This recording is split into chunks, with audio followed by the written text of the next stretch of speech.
માતાજી મિત્ર, આજે આપણે બનાવશું બટેટામાંથી એક રેસીપી. જો તમે બહાર પણ ખાધેલી હશે, તમે ઘરે જોઈ શકો છો. આપણે એટલા બધા બટેટા લીધા છે કેમ કે મારા છોકરાઓને ગમે એટલું બનાવીએ ઓછું પડે છે, એને એટલું બહુ ભાવે છે, એટલે આપણે ઝાઝા બટેટા લીધા છે. હવે આને આપણે ફોલી લઈશું. ફોલી અને આમાં તપેલીમાં પાણી લીધું છે, પાણીમાં નાખી દઈશું ફોલી. બટેટા આપણે ફોલી લીધા છે અને પાણીમાં રાખી મૂક્યા છે.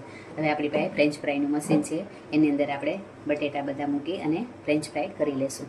જેની પાસે આ ન હોય એને આપણે છરીથી કરીને પણ કટ કરીને બનાવી શકે છે. ફ્રેન્ચ ફ્રાય બધી થઈ ગઈ છે અને આપણે પાણીમાં નાખી દીધી છે. 2 મિનિટ આપણે આમાં પાણીમાં રહેવા દઈશું, ત્યાં સુધી આપણે મૂકી દઈશું ગરમ તેલ. હવે આની 2 મિનિટ થઈ ગઈ છે, આપણે પલાળી રાખ્યા હતા અને 2 થી 5 મિનિટ રાખી દેવાનું. અને ધોઈ નાખી છે આપણે. હવે આને આપણે આમાં ચાળી લઈશું, બધું પાણી કાઢી લઈશું આમાં અને 2 મિનિટ નીતરવા દઈશું. એકદમ પાણી નીતરી જાય ને ત્યાં સુધી રહેવા દઈશું. હવે આપણે પાણી બધું નીતરી ગયું છે.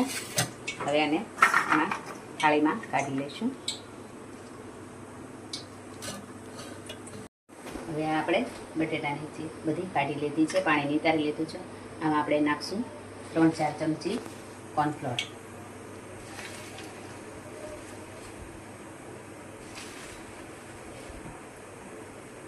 હવે આપણે કોર્નફ્લોર નાખેલો હતો અને એકદમ હલાવી લઈશું. બધી એકદમ ભેળવી દઈશું બટેટાની અંદર.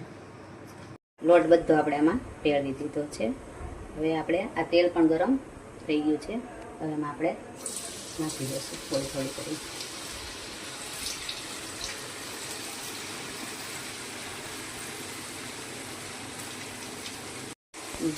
હવે આપણે આ ફ્રેન્ચ ફ્રાય તળી લીધું છે, તમે જોઈ શકો છો. હવે આને આપણે કાઢી લઈશું થાળીમાં. હવે આ બધી અને આપણે તળી લઈશું એકારે. આ ફ્રેન્ચ ફ્રાય આપણે બધી તળી લીધી છે. જ્યાં સુધીમાં આપણે ડુંગળી પણ સુધારી લીધી છે. આ છે ડુંગળી, આ છે કેપ્સિકમ અને આ છે લીલી ડુંગળીના પાન ખાલી. હવે આને આપણે એક પેન મૂકી અને વઘાર કરશું. હવે આમાં આપણે નાખશું થોડું અમથું તેલ, કેમ કે આપણે તળેલી છે એટલે આપણે તેલ આમાં વધારે નહીં જોવે. તેલ થઈ જાય એટલે આપણે તેલ થઈ ગયું છે. હવે આમાં આપણે નાખી દઈશું ડુંગળી અને કેપ્સિકમ. હવે આપણે લીલી ડુંગળીની જે આપણે પાન છે છેલ્લે એને રાખી મૂકશું. આને આપણે થોડીક વાર સાતળી લઈશું. ખાસ ગેસે સાતળવાનું છે, આપણે ગેસ ધીમો કરવાનો નથી. અને આપણે એકદમ ચેડવી નથી દેવાના છે, ક્રંચી રાખવાનું છે. હવે આમાં આપણે નાખશું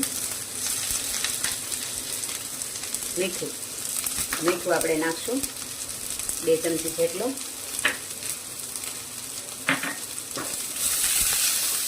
એક ચમચી ભરીને આપણે નાખશું હળદર. હળદર આપણે નાની ચમચી ભરીને નાખ્યું છે. અને 1 ચમચી ભરીને નાખશું આપણે ધાણા જીરું. 1 ચમચી જેટલું નાખશું આપણે મરચું, જે તમે સ્પાઈસી ખાઈ શકો તે. કેપ્સિકમ મોળું છે એટલે આને થોડુંક લાલ મરચું આપણે નાખશું. આ બધાને આપણે સાતળી લઈશું. 2 મિનિટ સાતળી દઈશું આપણે. હવે આમાં આપણે નાખશું ટમેટો કેચઅપ.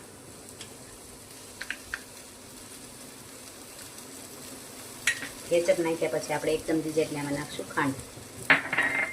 આ બધાને આપણે પણ સાતળી લઈશું. હવે આપણે ફ્રેન્ચ ફ્રાય જે તળી લીધી હતી એમાં આપણે નાખી દઈશું. આને બધું આપણે મિક્સ કરી લઈશું. આપણે એકદમ મિક્સ કરી લીધું છે અને ખાલી 1 જ મિનિટ માટે રહેવા દેવાનું, કેમ કે આ બધું થઈ ગયું છે એટલા માટે. હવે આમાં આપણે નાખશું થોડીક લીલી ડુંગળીના પાન, જે આપણે હતા હમણાં સુધારીને રાખ્યા હતા ને એ ડુંગળી નાખીને આપણે 1 મિનિટ રહેવા દીધું છે. હવે આની અંદર આપણે નાખશું ચીઝ.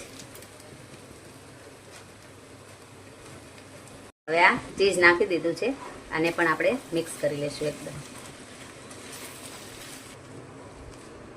હવે આ ચીઝ પણ આપણે આમાં નાખી દીધું છે અને બધું હલાવી લીધું છે. અને હવે આને થઈ ગયું છે. અને ગેસ કરી દઈશું બંધ અને લેશું પ્લેટમાં.